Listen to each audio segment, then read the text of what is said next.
नमस्कार, मैं Meenakshi star IQ education YouTube channel पे आपका स्वागत करती हूँ। और जैसा कि आप जानते ही हैं, आरआरबी एनटीपीसी के प्रिपरेशन से रिलेटेड ये स्पेशल वीडियोस आपके लिए शुरू किए गए हैं, जिसमें हम 2016 के डिफरेंट शिफ्ट में हुए क्वेश्चन पेपर को डिस्कस कर रहे हैं। और ऑलरेडी हमने कुछ क्वेश्चन पेपर है वो डिस्कस कर भी लिए हैं। और आज इस वीडियो में 29 मार्च 2016 में हुए थर्ड शिफ्ट के क्वेश्चन पेपर को डिस्कस करेंगे। तो चलिए शुरू करते हैं। और आगे बढ़ने से पहले मैं आपको बता दूं, अगर आपको इस लेक्चर की पीडीएफ चाहिए तो आपको इंस्टाग्राम लिंक पे इस लेक्चर की पीडीएफ आपको मिल जाएगी। और स्टार आईक्यू एजुकेशन के फेसबुक और इंस्टाग्राम पेज से जुड़ने के लिए आप स्टार आईक्यू एजुकेशन और स्टार आईक्यू एजुकेशन इंस्टाग्राम और फेसबुक दोनों के लिंक आपको दिए गए हैं, वहां पे जाके आप इस चैनल से जुड़ सकते हैं। तो चलिए शुरू करते हैं आज के पहले क्वेश्चन के साथ। Which of the following statement is true with respect to glucometer? Glucometer से रिलेटेड इनमें से कौन सा स्टेटमेंट सही है? क्या ये एक मेडिकल डिवाइस है, नॉन मेडिकल डिवाइस है, या फिर it is use to measure oxygen level in the air, या फिर it is use to measure nitrogen level in the air? तो सही आंसर कौन सा होगा? सही आंसर इसका होगा option number A, it is a medical device. ये एक मेडिकल डिवाइस है जो कंसंट्रेशन को, ब्लड में कंसंट्रेशन को चेक करता है। किसकी कंसंट्रेशन को चेक करता है? ग्लूकोज की कंसंट्रेशन को। तो ये मेडिकल डिवाइस है। ऑप्शन ए इसका सही आंसर होगा। सेकंड क्वेश्चन देखते हैं, विच of the following gas is colourless and odourless gas?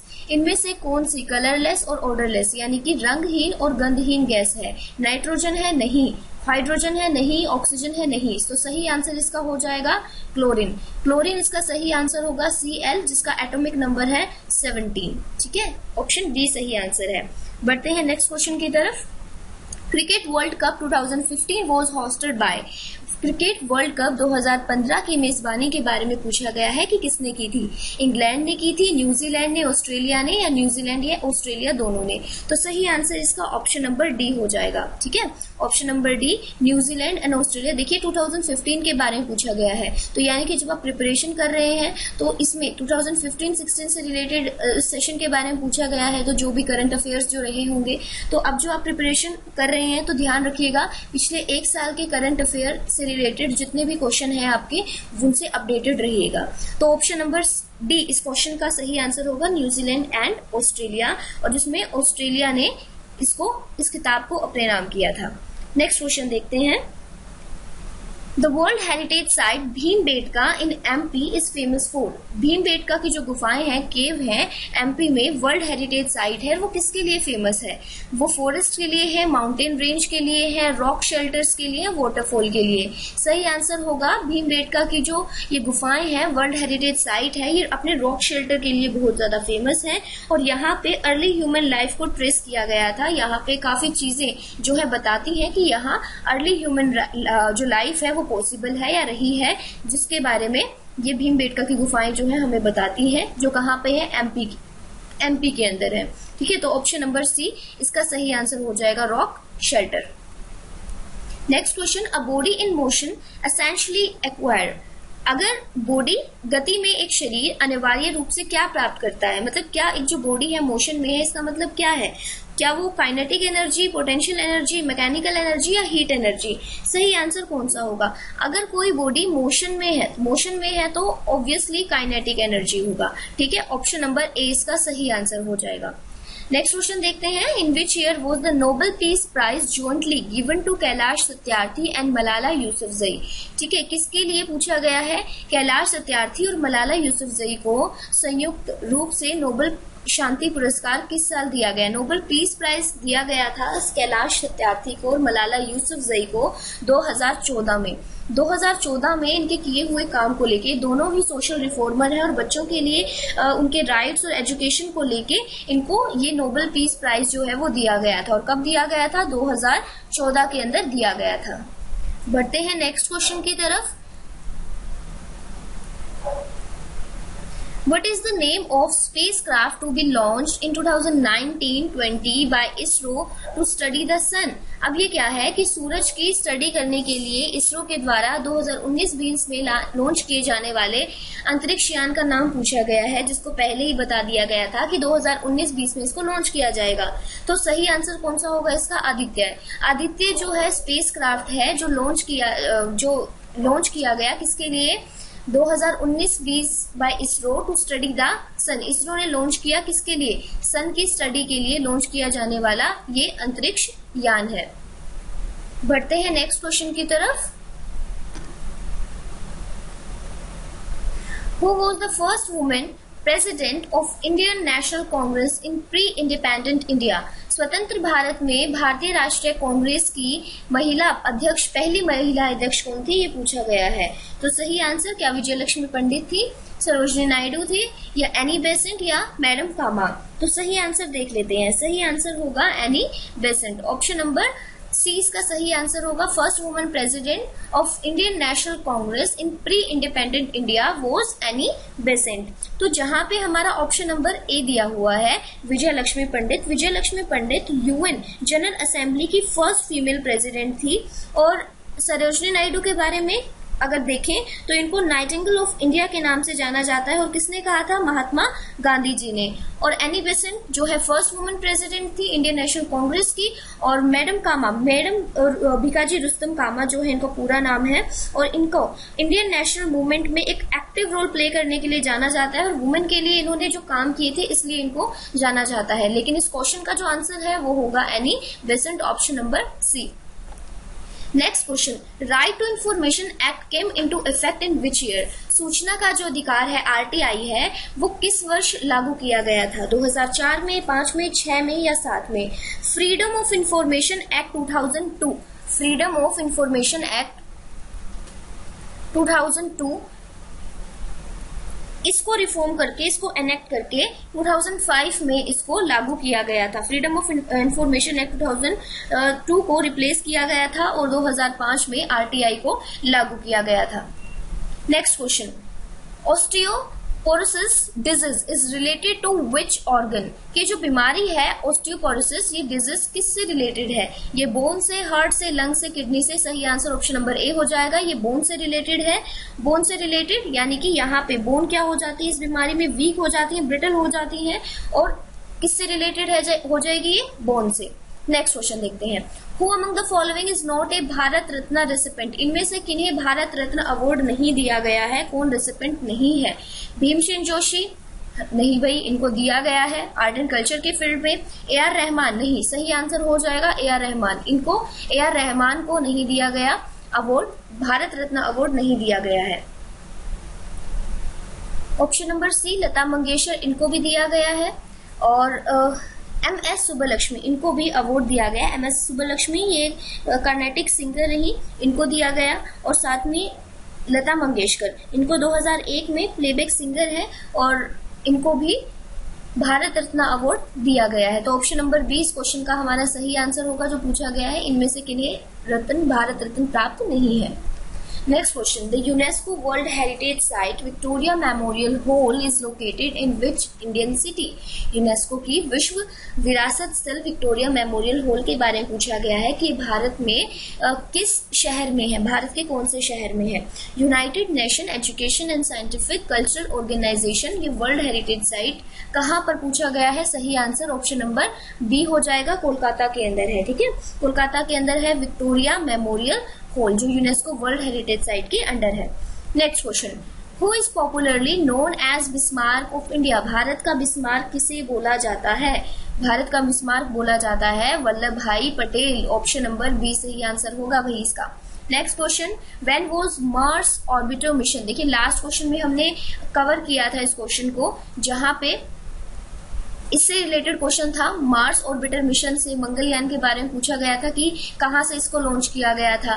ठीक है, तो यहाँ इस क्वेश्चन में, इस पेपर में क्या पूछा गया है? नेक्स्ट शिफ्ट में इसमें पूछा गया है कि मंगलयान को कब लॉन्च किया गया। ठीक है, कब लॉन्च किया गया ऑर्बिट से प्रक्षेपित किया गया? तो सही आंसर कौन सा हो जाएगा? ऑप्शन नंबर बी 2013 में किया गया था। कहां से? सतीश धवन सेंटर से, जो कहां पे है? श्रीहरिकोटा में। नेक्स्ट क्वेश्चन देखते हैं, विच of the following statement is incorrect? इनमें से कौन सी जो स्टेटमेंट है वो गलत है, इनकरेक्ट है, यानी कि सही नहीं है। स्टेटमेंट देख लेते हैं। मैंग्रोव जैव विविधता बनाए रखने में मदद करता है। Mangrove maintain biodiversity. Mangrove referred mangoes. Mangrove prevent flooding और mangroves are being destroyed due to urbanisation. तो सही आंसर इसका कौन सा हो जाएगा, ये देख लेते हैं। सही आंसर इसका हो जाएगा mangrove prevent mangrove offer mangoes. अब देखिए जो मैंग्रोव है वो क्या है, बायोडाइवर्सिटी में भी हेल्प करते हैं, ठीक है।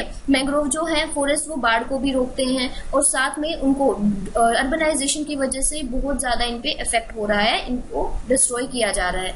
तो यहाँ पे पूछा है कौन सी स्टेटमेंट सही नहीं है, तो सही कौन सी नहीं है, mangrove offer mangoes, option number B सही आंसर होगा। Next question, when the human body temperature fall by about 2 to 3.5 Fahrenheit below the normal body temperature the condition is known as. जब इंसान का शरीर का टेम्परेचर नॉर्मल टेम्परेचर से लगभग 2 से लेके 3.5 फ़ारेनहाइट कम हो जाता है, तो ऐसे सिचुएशन में इसे किस रूप से जाना जाता है, क्या बोला जाता है? क्या इसे बुखार के नाम से जाना जाता है, क्या इसे हाइपोथर्मिया या हाइपरथर्मिया या हाइपरप्रेक्सिया के नाम से जाना जाता है? तो सही आंसर कौन सा होगा, जब body temperature normal body temperature से गिर जाता है तो ऐसे सिचुएशन को बोला जाता है हाइपोथर्मिया, ठीक है। हाइपोथर्मिया सही आंसर होगा, और जब बढ़ जाता है तो उसको बोलते हैं ये हाइपरथर्मिया, ठीक है। ये अपोजिट इसका हो जाएगा हाइपर अतिताप, यानी कि ज्यादा हो जाना तो क्या हो जाएगा हाइपरथर्मिया, और कम हो जाना हाइपोथर्मिया। नेक्स्ट क्वेश्चन देखते हैं, what is the full name या फुल फॉर्म पूछी गई है BIOS। BIOS की फुल फॉर्म क्या है, बेसिक इनपुट आउटपुट सिस्टम, ठीक है। Next question, which of the following is not the cause of cancer. इनमें से कौन सा कैंसर का कारण नहीं है? क्या environmental factor, genetic mutation, genetic modification या ट्रांसमिशन? देखिए एनवायरमेंट की वजह से बिल्कुल होता है, जेनेटिक म्यूटेशन बिल्कुल है, जेनेटिक मॉडिफिकेशन बिल्कुल है, ट्रांसमिशन का इससे कोई लेना देना नहीं है, तो ऑप्शन नंबर डी इसका सही आंसर हो जाएगा, ट्रांसमिशन, ठीक है। Next question, which of the following gas is not green house gas. इनमें से कौन सी गैस जो है ग्रीन हाउस गैस नहीं है? Ozone, nitrous oxide, water vapour या हाइड्रोजन? देखिए इनमें से सही आंसर कौन सा हो जाएगा, ऑप्शन नंबर डी इसका सही आंसर हो जाएगा, hydrogen. Next question, what is the code name of Indo पाक कारगिल वॉर। भारत और पाकिस्तान के बीच जो कारगिल वॉर हुआ था, कब हुआ था? मई जुलाई 1999 को हुआ था। उसमें पूछा गया है जो कारगिल वॉर हुआ था इसमें कोड क्या था, इस लड़ाई का जो कोड नेम था वो क्या था? ऑपरेशन ब्लू स्टार था? नहीं, विजय, विराट, कारगिल। तो सही आंसर क्या हो जाएगा इसका, ऑपरेशन विजय इसका सही आंसर होगा, ठीक है। ऑपरेशन विजय, ऑप्शन नंबर बी सही आंसर है। Next question, which of the following does computing in a personal computer. देखिए पर्सनल कंप्यूटर में इनमें से कौन कंप्यूटिंग करता है? CPU नहीं करता, रैम नहीं करता, BIOS। सही आंसर इसका हो जाएगा मदरबोर्ड। मदरबोर्ड जो है वो कंप्यूटिंग के लिए जाना जाता है। Next question, the rupee sign. जो रुपी साइन आज हम यूज करते हैं, पहले हम करते थे RS यूज करते थे, और अब जो हम यूज कर रहे हैं वो हम ये यूज करते हैं। तो पूछा है कि गवर्नमेंट ने इसको कब अडॉप्ट किया था, कौन से साल में इसको अडॉप्ट किया गया था? तो गवर्नमेंट ने इसको अडॉप्ट किया था 2010 में, ऑप्शन नंबर 20 का सही आंसर होगा। 2010 में जो रुपी का साइन है वो अडॉप्ट किया गया। Next question, the second largest river in term of length in India. पूछी गई है भारत में लंबाई के मामले में सबसे जो लंबी दूसरी नदी कौन सी है? नर्मदा नहीं, यमुना नहीं, ब्रह्मपुत्रा नहीं, सही आंसर होगा इसका गोदावरी। गोदावरी जो है सेकेंड लार्जेस्ट रिवर है इंडिया में in term of length in India. Next question, Russian Sukhoi 24 Su-24 Sukhoi जो ये है फाइट वो शॉट डाउन इन नवंबर 2015। देखिए नवंबर 2015 में रशियन का सुखोई 24 लड़ाई के दौरान उसको गोली मार दी गई थी, मतलब जब वो वापिस आ रहा था तो तब ये पूछा है कि किसने इसको गोली मारी थी? सीरिया ने, नॉर्थ कोरिया ने, अफगानिस्तान ने या टर्की ने? तो सही आंसर होगा टर्की ने। टर्की की जो फोर्स है इसने इसको सीरियन रशियन बॉर्डर पे शूट कर दिया था। तो सही आंसर इसका ऑप्शन नंबर डी हो जाएगा। कब किया था? 2015 में। Next question, the first Indian to win an Olympic medal in badminton was. Badminton में ओलंपिक पदक जीतने वाली पहली भारतीय महिला कौन सी है? सैयद मोदी है, प्रकाश पादुकोण है, पुलेला गोपीचंद है या साइना नेहवाल? सही आंसर इसका ऑप्शन नंबर डी होगा, साइना नेहवाल। साइना नेहवाल फर्स्ट इंडियन है to reach BWF world championship final. Saina Nehwal पहली ऐसी इंडियन है जिन्होंने विन किया, जिन्होंने जीता सुपर सीरीज टाइटल, और ये पहली वुमेन है जिन्होंने 2 women single gold noble medals अपने नाम किया 2010 और 2018, ठीक है। और साथ ही इन्होंने ओलंपिक मेडल इन बैडमिंटन अपने नाम किया। फर्स्ट इंडियन है जिन्होंने ये अपने नाम किया। ऑप्शन नंबर डी इसका सही आंसर होगा। बढ़ते हैं नेक्स्ट क्वेश्चन की तरफ। The pressure inside the cabin of aircraft, कोई एयरक्राफ्ट है ऊंचाई पर उड़ने वाला कोई एयरक्राफ्ट है, उसकी कैबिन के अंदर जो दबाव है वो कैसा होगा, ये पूछा गया है। The pressure inside the cabin of aircraft flying in an altitude, क्या वो बाहर की तरह जितना बाहर है उतना होगा, बाहर से कम होगा, बाहर से ज्यादा होगा, या फिर नॉर्मल एटमॉस्फेरिक प्रेशर होगा सी लेवल पर। तो देखिए जो प्रेशर है इनसाइड द कैबिन किसी एयरक्राफ्ट में जो किसी एल्टीट्यूड पर है, तो वो कितना होगा, वो होगा मोर देन द आउटसाइड, बाहर से ज्यादा जितना है उससे ज्यादा रहेगा। नेक्स्ट क्वेश्चन, आकाश, आकाश क्या है जो कि डेवलप किया गया defence research development organisation DRDO ने। अब ये डीआरडीओ ने इसे डेवलप किया है, क्या ये सरफेस टू एयर मिसाइल है, सरफेस टू सरफेस मिसाइल है, एयर टू सरफेस मिसाइल है, या फिर नॉट ए मिसाइल सिस्टम। देखिए आकाश एक मिसाइल सिस्टम है जो कि सुपर सोनिक स्पीड से फ्लाई करता है और जिसकी रेंज कितनी है 30 किलोमीटर तक इसकी रेंज है, और ये surface to surface missile system है। तो ऑप्शन नंबर बी इसका सही आंसर होगा। और किसने डेवलप किया है इसको, डीआरडीओ ने इसको डेवलप किया है, जो कि सुपर सोनिक स्पीड से फ्लाई करने में, ये उड़ सकने में सक्षम है। नेक्स्ट क्वेश्चन देखते हैं। Cow has been declared as personality of year 2015, गाय को वर्ष 2015 के लिए पर्सनैलिटी ऑफ द ईयर के रूप में किसने घोषित किया, माइक्रोसॉफ्ट ने, गूगल ने, याहू ने या फेसबुक ने। तो सही आंसर हो जाएगा Yahoo India, option number C इसका सही आंसर होगा। याहू एक अमेरिकन वेब सर्विस प्रोवाइडर है और ओरिजिनल जो कंपनी है याहू की वो फाउंड की थी जेरी यांग ने। और किसने फाउंड की थी, जेरी यांग और डेविड फिलो, इन्होंने इसे फाउंड किया था जनवरी 1994 में और इनकॉर्पोरेटेड किया गया 2 मार्च 1995 में। तो personality of the year cow को याहू इंडिया ने अनाउंस किया था 2015 में। Zika virus which causes neurological birth disorder is transmitted by, देखो जीका वायरस है जिसकी वजह से न्यूरोलॉजिकल डिसऑर्डर क्रिएट होते हैं, ट्रांसमिट होते हैं। तो ये किसकी वजह से होता है, चूहे के काटने की वजह से, मॉस्किटो के काटने की वजह से, स्नेक या मंकी के काटने की वजह से। तो सही आंसर इसका हो जाएगा ऑप्शन नंबर बी, मॉस्किटो के काटने की वजह से ये जो है न्यूरोलॉजिकल डिसऑर्डर वो क्रिएट होते हैं, ठीक है। नेक्स्ट क्वेश्चन देखते हैं। विच of the following said that, बड़ा ही बहुत ही फेमस कोट है, ये किसने बोला है कि that's one small step for man one giant leap for mankind. इनमें से किसने कहा कि मनुष्य के लिए एक छोटा कदम मानव जाति के लिए एक विशाल छलांग है। तो ये किसने बोला था, सही आंसर इसका होगा the first man who step on the moon, Neil Armstrong. Neil Armstrong ने बोला था ये कोट, बड़े ही फेमस, पूरे वर्ल्ड वाइड बहुत ही फेमस स्ट्रॉन्ग है। ये पहले पर्सन थे जिन्होंने चांद पर कदम रखा था। Next question, the GST bill introduce in parliament in 2015 is, जो 2015 में जीएसटी बिल इंट्रोड्यूस किया गया, पेश किया गया, वो क्या था, क्या एक फाइनेंशियल बिल था, ये एक मनी बिल नहीं था, ये कॉन्स्टिट्यूशन अमेंडमेंट बिल था, या एक ऑर्डिनरी बिल था। तो सही आंसर इसका होगा ये कॉन्स्टिट्यूशनल अमेंडमेंट बिल था।